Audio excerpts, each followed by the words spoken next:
Hey, good morning, Ability. I want to talk to you guys a little bit about what we talked about yesterday.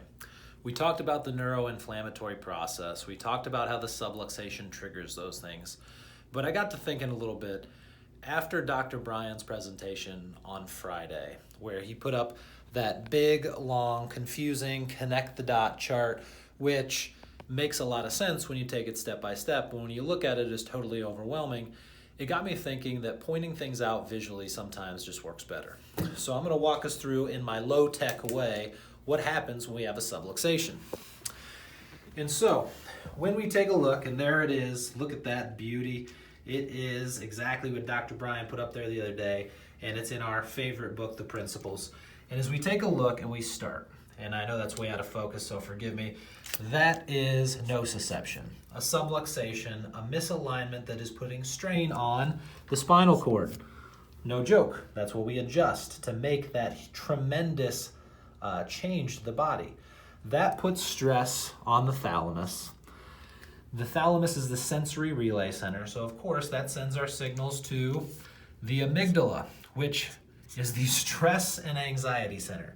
I am sure that that sounds very much like many of our 2020s.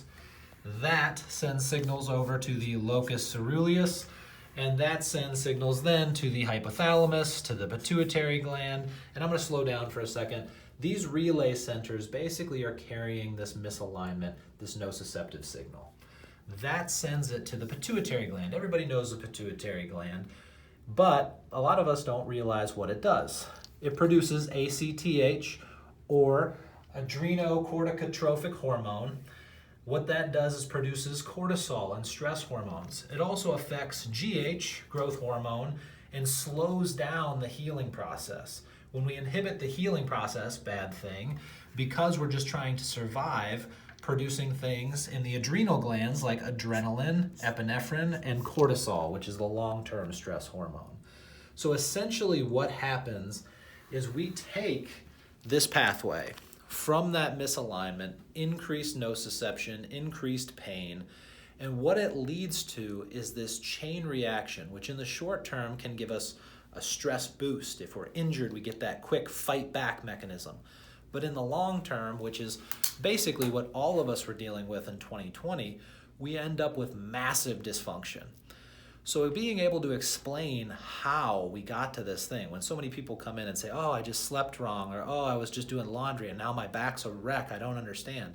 It's that chain reaction over a long period of time that causes that.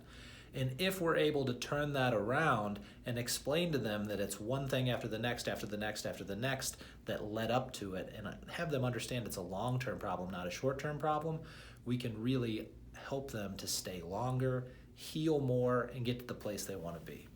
Have a great day, guys, and I'll talk to you soon. Bye-bye.